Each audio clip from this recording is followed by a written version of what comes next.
This is the Big O Show. This is the Big O Show. Welcome back, and there he is, the man, the myth, the legend. That is Matt Verderame. Matt, are you depressed about Marcus and Larson? I mean, I'll tell you really, what, during that commercial break, I texted my wife and told her it's time to get divorced because I think so. I don't know. By the way, congratulations to you and your wife for making it 30 years. I mean, here I thought Jordan and Pippen. I thought this one was going to outlast the other Jordan Pippen duo. And Yeah, definitely. listen, you know what? Sometimes those crazy kids, they just don't make it, and it's tragic. Tragic. Yeah. Wow. It's just it really was a shocker to me today.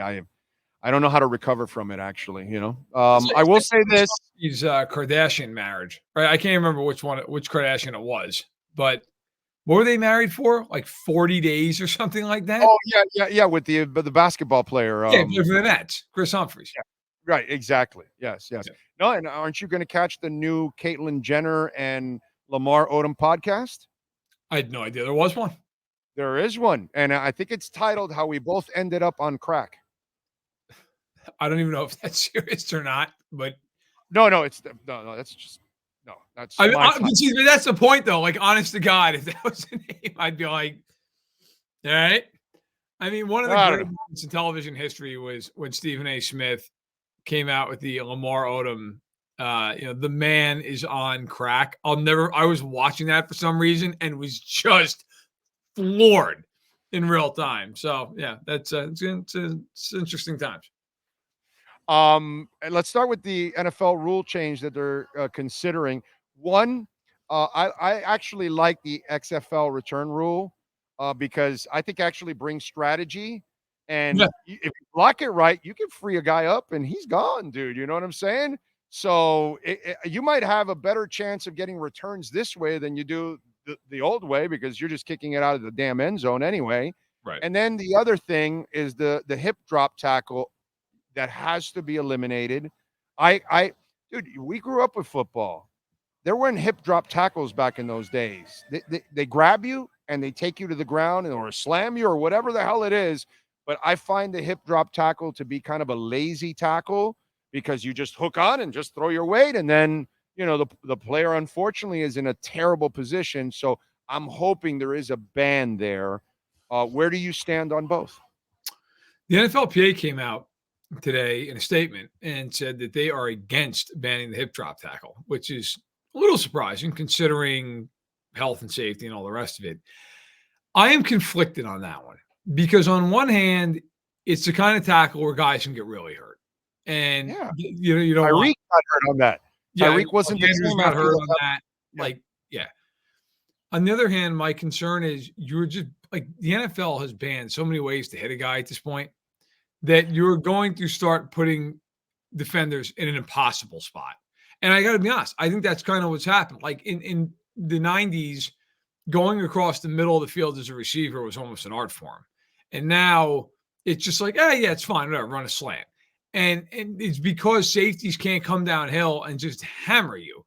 I mean, how many times there's a flag gets thrown for unnecessary roughness and you're like, it's really because you hit him too hard. Like, that's really the reason. Like, there's no other reason. So I'm conflicted on taking out another way to hit a guy.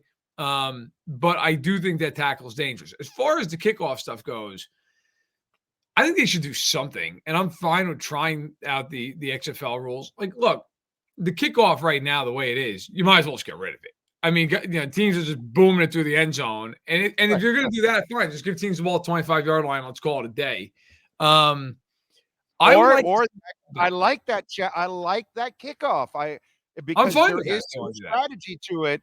And brother, you're there's 10 against 11 because your kicker's not really an advantage. Right. And if you don't block it right and somebody gets free, there's a lot of open field, dude. So if you have a shifty returner, I think it brings something to the table finally in a moment that is just absolutely boring nowadays. Just boring. Listen, I agree. I mean, the kickoff might as well be a commercial, right? It's like, I'll go to the bathrooms, kickoff. Right. I agree. I think that the kickoff to me too, like a lot of this got a little overblown with how like, oh, it's a huge injury risk. I mean, how many guys really like on the kickoff? I mean, maybe statistically speaking, I'd be proven ignorant on that, but I always felt like punt returns were the thing that really like were hard because guys are just running full tilt, these gunners, at breakneck speed. On kickoffs, it's a lot more sequential and it's a lot more set up and it's blocking. But now the wedge was different. You could just kill somebody with the wedge. We were just talking about that before you came on. I said the real change was when they eliminated the wedge, because the wedge is the one that was devastating players, dude. Yes. I mean, the wedge was just four guys locking arms and basically hitting you 1,000 miles an hour with 1,200 pounds. Oh, yeah. Linebackers. Like, yes. No, linemen sometimes. Dude, some people use agile guards. Yeah, man. If you had like a smaller guard that was like an agile one, you probably were using them on the wedge and you were killing guys, bro. You were crushing these guys, man. Yeah. Oh. So, I mean, I'm all for making the kickoff an actual part of the game again and not just, hey, we're going to bomb this thing through the end zone and here's the ball at the 25-yard line. The Miami Dolphins, one of the things that I think they've been doing was, and I think we talked a little bit about it, I'm good with what they've done overall because I think they've kind of replenished the roster with a lot of blue-collar guys. Although Jordan Brooks, I think, is personally an upgrade at linebacker, actually, better than Jerome Baker. Personally, that's just me. We'll see. Maybe time will prove me wrong, but I do see that as an upgrade. And I actually see their secondary now as an upgrade because I think X was at a point where he was just too injured and was not the guy anymore. I think they actually made some nice acquisitions there. So for me, I understood that they want to sign Tua, Waddle, Jalen Phillips, and Javon Holland over these guys. So when you think about it that way, you know how it is. When you actually get on a roll and for 2 years straight you hit on a bunch of picks, you're not going to be able to end up signing all. So how have the Dolphins recovered in your eyes from what the losses were initially? I think they've done a pretty good job. I like Jordan Brooks as well. I think he's a good player. Poyer coming in. Look, Poyer at this point is past his prime, but he's still like serviceable. So I don't mind. What I like about it, he doesn't have to carry the secondary. He can complement Holland. So for 1 year, I think you can get away with him. And he's a Miami kid, so he's going to be super pumped to like play well. You know what I'm saying? And I think what I love for Holland is, brother, he can just put his USB drive right in the guy's head and pick off all that information from his ass for the next year. So I think it's kind of pretty cool. It is risky at 32, but I think he has enough to be a complementary safety, not a lead safety. I agree with that. I think Barrett, coming over. Listen, I mean, Barrett's a guy at this point who's at the end of the road, but you only need him to hold the fort for 6 weeks or so. I mean, rotation. Yeah. I mean, you're asking him to play well until Chubb and Phillips come back, and then at that point, like, hey man, come in and play some downs here and there, and it's fine. Look, I think going forward, the big needs for Miami right now. Look, you got to probably add on the defensive line, at D tackle with Wilkins being gone. Draft. Yeah, that's what I'm saying. Right, the draft. I think you're probably trying to upgrade the offensive line, after losing some pieces there. And then look, I like the Jonnu Smith signing. Like he gives him a little bit of an athlete at tight end. Everywhere else offensively, you've got talent. So now my big question with the Dolphins is just, are they going to extend Tua this offseason, or are they going to ride this thing out? And that will be very, very interesting to see what they do. Because look, let's be real. If you're paying Tua, you're probably paying him $55 million a year. Yeah. That's probably what's happening. Yeah. And how comfortable is Miami paying him that kind of freight on, let's say, a 4 to 5 year deal? Yeah, I think they're comfortable with it because I think they know what they have to do. I personally have no issues with the kid.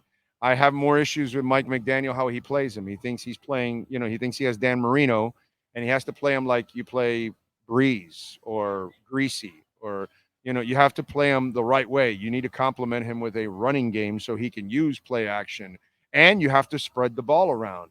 It's too much overuse of Tyreek, and Waddle. And that's why I think the Jonnu Smith is huge. That signing is huge because that's the third guy that you needed, because that offense needs a tight end. And they have not had a playmaking tight end. Now they have one of the 3 fastest tight ends in the NFL right now. That's what Jonnu Smith is. He's one of the 3 fastest tight ends. He's fast. He's athletic. He fits in with what they do. Like a lot of speed, a lot of athleticism. Yeah. I mean, so, look, I think for Miami now, the big thing is these first couple picks in the draft. I would target the lines. That would be the way I would approach this. I mean, just build up in the trenches, get physical and on the front walls. If there's a corner there that you love, that's okay, fine. Although I think bringing in Kendall Fuller, I think is one of the better signings of the offseason. Now, he was maybe of all the signings Miami made, I think he's my favorite one. So, but by doing that, look, it's 2 years, but it gives you time. Like, that's why I said I'd only draft the corner early if they just love the guy and they're like, all right, well, we just can't believe he's here at this pick. Right. But otherwise, you have Ramsey, you have Fuller, you have Poyer and Holland on the back end. Like, the secondary is in pretty good shape. It's really, and even the second level, it's really, to me, about the lines for Miami. Yeah, no, and I think you nailed it. I think those first 2 rounds are going to go to the O and D line, and they're just going to take the best player available in either way, and they're going to say, okay, well, in this first round, I'm going to take this defensive tackle or pass rusher, and then on the flip side, all right, we'll take this guard or something like that. I think that's what's going to end up happening. Because that's where they need it right now. Overall, they need to plan ahead for the line, and then also help out the D because they lost Christian Wilkins, so they've got to kind of pick up there. It's interesting the way they did it because they got Sealer, and then they signed several defensive linemen and Weaver's kind of a D-line coach. So clearly he's signing guys that he thinks he can develop and get them into a rotational type of thing. I think right now, if you're Miami, you have Sealer, Phillips, and Chubb are coming back here. You've got Barrett as a rotational piece. I think the big thing is just finding one more guy on the inside, especially who you feel like can give you, 60% of the snaps, 50 to 60%, somewhere in there. If you can do that, you're pretty good defensively. You're in pretty good shape. I mean, I don't think there's a lot of massive needs beyond that. And on the offensive side of the ball, again, look, you're going to want to target the front. I mean, I think guard is a need. They signed Brewer at center. I don't know if he's the long-term answer. They got 3-year deals. You figure he's probably at least around for 2 years. And then how long is Teron Armstead going to play? That's the other question here. Dude, they reworked the deal. I think he's done after this year. I do too. I think that's kind of the way they structured it. Yes. I think it's kind of he's out, and then they take their two hits, their 2 cap hits the next 2 years after that, and then they're home free after that. So I think he already had 1 foot out the door. I think he kind of motivated himself because you're not going to leave $14 million on the table. So they kind of reworked it, and I think he's done after this year. That's why I think an offensive lineman will be in the mix in the first or second round. Yeah, if there's a tackle there that they really like, take him. Right. Take him. Exactly. And this they have is a young loaded drafted tackle. They have a young kid named Keon Smith that they like. They've had him here for 2 years, and they've developed him, and he actually played well last year when he played in a really short stint. So, I kind of the problem I have with Miami, where I told people, don't jump the gun on this, because you had no idea who the fuck Kendall Lamb was. And he comes in here and he did a great job. And then Isaiah Wynn could not get any consistency with Dante Scarnecchia in New England. Problem. And he came here and played a terrific stretch of 6 or 7 straight games until he got injured, but he played well. And so they made Austin Jackson, who had struggled the first couple of years, because I think the people they made him into a good player. So these guys, I'm not effing with these guys anymore when it comes to line. I'm not smart enough to know, this guy didn't fit that scheme. He's more athletic for this scheme. Like the Aaron Brewer kid. He's not 320. No, dude, but they don't want that. They want the guy that can get off a block and get to the second level quickly. And that's why they got an athletic center. It's different. They don't need a mauler. And so then if you're thinking one way, but their system requires something else, then you have to take their word for it. And so the line stuff, brother, I'm not smart enough to say they don't know what they're doing or they know what they're doing or whatever, because they're making chicken salad out of chicken shit at times. And Well, you're like, wow, what is this? And so, they know something when it comes to line play. listen, I definitely think that for Miami, this is an important draft in this regard. Like, you have a lot of extensions coming up for guys on this team. Yeah. The Waddles, the Tuas of the world, obviously some others as well. You got to find cheap talent in the draft more than ever, because a lot of these guys who have been, great finds, guys who have been cheap for a few years now it's time to pay them. And that is the secret sauce of all this in the NFL. If you can draft well, you can pay a lot of big salaries. You can do that because then you've got cheap contracts, on 4 or 5 year, increments. If you can't draft well, then you end up having to do what Buffalo did this offseason, which is unload a half dozen guys because you couldn't draft for 3-4 years. I mean, if you go look at Buffalo, look, I like Kincaid and James Cook, but like, they had about a 4-year stretch. They didn't draft anybody. I mean, their best draft picks were Gabe Davis and Dawson Knox. Like, that's not getting it done. So, you'll get them, and that's why they're sitting there with 6 years, $120 million worth of Von Miller, because they had no choice. Because Boogie Basham stunk, and AJ Epinesa and Rousseau are fine, but they're guys, like, they're rotational guys. So this is big for Miami. If you can find the future left tackle and he's cheap for 4 or 5 years, that's huge. I mean, that's even $20 million a year. Like, that is huge. And by the way, they're paying their right tackle $12 million for the next 3 years. Right, which is great. Right, exactly. So then you start really. That's what saves you money right there. When you're able to hit on picks, it saves you money early, but then later on you're going to have to pay the piper, and you're not going to be able to keep everybody. You know what I mean? That's just kind of the way it goes. I hope it doesn't happen because of everything that's developed. I know he has this happy-go-lucky way about himself, but he has a discipline issue and an anger issue. Obviously, they have gone to get money in different places. They didn't go get any money in Tyreek's contract. I hope they don't. I hope they, with the money that they have now and with what they're going to get from X in June, that should be more than enough to extend Tua, because as you know, the first couple of years, they're not big numbers. They're cheap, they're cheap. So it's not like one of those things. Tyreek's behavior lately, what's been going on, your thoughts from afar, since you've lived it with him and KC, and they moved on when they had a chance to sign him. Listen, I don't know where a lot of Dolphins fans stand on this, or we haven't even talked about this. I would let his deal play out, and I would move on, because as great as he is, he's getting into his 30s, and as talented as he is, he's the kind of guy that when the wheels fall off, in my opinion, they're going to really fall off. Like, he's a great route runner, and he's got great hand. Like, he's going to be a first ballot Hall of Famer, and he should be. But he's also somebody who, like, I don't see him aging like Larry Fitzgerald or Jerry Rice. These guys who are just these pristine route runners, amazing hands, like super professional, high IQ football. Like, Tyreek is a very good route runner, but his main trait, obviously, is, look, he's got the speed of Superman. I mean, he creates space because guys are just horrified of him. They back 15 yards off the line of scrimmage. I just think at this point, if you're in Miami, you're 2 years into a 4-year deal, and he's been amazing for him on the field. He has been everything they could have ever wanted. But are you really looking to lock him up into his mid-30s? Like, that's where I'd probably say, you know what, man?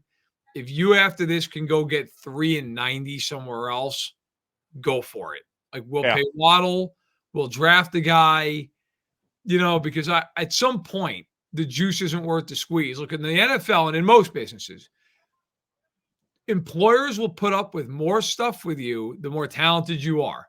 They will put up with your attitude. They will put up with some stuff off the field or outside the boardroom, whatever the case may be.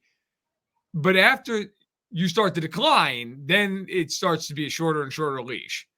I just think if you're Miami, do you really want to be locked in on another contract till he's like 34 years old? Probably not. No. You could get out of this contract in 2 years. Yes. And I think you could get 2 more years out of him, 2 good years out of him, and then you move on. If you guarantee him any more money, as you know, that means you're going to be stuck with him even longer.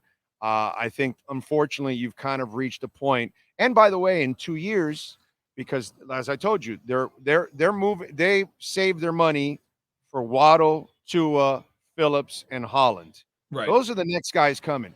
So if you're going to sign Waddle next year to a new contract, right, and next year will be his 5th-year option, then you're going to end up extending him. Guess what? His money gets big after Tyreek leaves. Correct. So the next 2 years, you don't have the big Waddle salary, but in year 3, the big Waddle salary comes in, and you just cannot carry those two. And so the next 2 years, you're going to have to work on drafting another wide receiver high in the draft that you can start to groom to replace Tyreek. Unfortunately, that's just kind of the way it goes. But that's the way it's got. That's the way the cycle needs to run.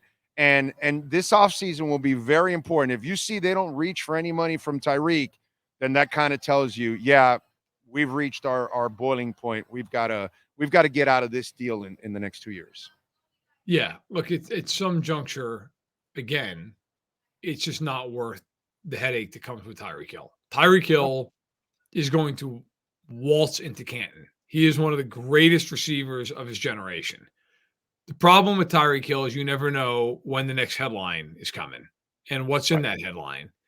And look, when he came out of college, he fell to the 5th round for a reason. Right. And the Chiefs, I think justifiably so, took it on the chin from the media when they drafted him. Because at the time, nobody knew who the hell Tyreek Hill was. It was like, why would you take this kid now? You only knew him for his trouble. You didn't know him for his talent. Right, actually. Exactly. And, look, you didn't, in Kansas City, he never legally got into trouble, but there was a whole thing before the 2020 season about, his son broke his arm and how did that come about? And look, he never ended up being, pursued legally in that. The DA who was going after that case basically said, we think that something happened, but we can't prove it. And, that whole situation was a big reason the Chiefs took McCole Hardman in the 2nd round that year, because they didn't know what was going to happen. I think a lot of people, including myself at the time, thought he was going to be off the team. He ended up not even being suspended because there was no sufficient evidence against him, and the case was dropped. But, look, now all of a sudden, now in Miami, there's just one headline after the next of like, well, this may have happened. This is alleged to have happened. This is going. I mean, it's just, it's not something. If you're Miami, I think you're looking to sign for another contract worth the headaches. I don't think at that point, his talent outweighs the problems that come with it. Does not. There is no way. By the way, what happens with Jerry Sneed? Because he's already making love to the Vikings and Brian Flores. Well, I've been doing a lot of reporting on this in the last 4 or 5 days, and I was told over the weekend by a source very close to the situation that he wants to be the highest paid corner in NFL history at $22 million a year, and nobody is willing to pay him that much money. And my understanding as of today is that it's still the case. The Lions and the Falcons were heavy on his tail in the beginning of this whole thing, going into and even before free agency after he got the tag, but they were scared off by what Snead wants. The Chiefs, to my knowledge, I think the price is a day 2 pick. I think it's probably either a late 2, maybe probably a 3. And then I was told on Saturday the Colts and the Titans were the 2 teams most interested, and then told Monday the Colts are out because they're not going to pay him 22. It was indicated to me that he was the $20 million a year was on the table, and he won't take it. So I don't know. I don't know what the thought process is there, because I can tell you one thing in Kansas City, they are not going to extend him. That's not happening. Like, he's either getting a tag, which he's on right now, and he'll play the tag out and then he'll leave, or they're going to trade him. But they have a bunch of young corners, including an all-pro in McDuffie, and they've got other guys to sign. They've got Bolton, they've got Humphrey, they've got Trey Smith, they've got Justin Reed to extend. Like, they're not going to give him that contract. I think there's some concern over his knee as well. He missed all of the summer with a knee injury. So if he doesn't lower his price, he's not going anywhere. That's right. The reality of it right now. Yeah, that was I from what I heard, that was the deal with the Dolphins, because with AVG, because a lot of us, I wanted him back badly, but apparently he's 29 and he's coming off a Liz Frank injury. And so they were kind of concerned with that. And that's why they didn't even go in that direction. because the injury thing kind of scared him a little bit. Because Liz Frank is it's a very touchy situation because some guys come back fine, and some guys are never the same again after Liz Frank injury. And so, that's sometimes, man, the injury will scare you off. All right, what do you got going on in Sports Illustrated so folks can check you out, my friend? Yeah, quite a bit. A lot of kind of like recapping free agency and looking at team needs for the draft, just kind of pushing it forward a little bit now. Just kind of going through everything that has happened here in the last week or two, and then setting the scene for the next 4, 5, 6 weeks. So all that'll be up on SI this week and next week. I've got my show, the Matt Verderame Show, on Patreon, which is a Chiefs-centric podcast, which I know doesn't do a lot for Dolphins fans, but we also touch on the whole NFL. In fact, on Monday, I did the AFC Power Rankings post-free agency. So did that. That's fun. Yeah, got a lot going on, and just kind of getting ready for the draft now. I feel like free agency's a little bit in the rear view. So now it's all about the draft until the end of April. Follow him on Twitter at Matt Verderame, and you'll get great coverage, as always, of the NFL. Matt, thank you, my brother. We'll catch up next week, my friend. You got Appreciate it. you. You got it. Take care. And thank you for adjusting, because he was a stud today. We had to adjust a little bit here at the youth fair. Thank you, Matt. Appreciate you.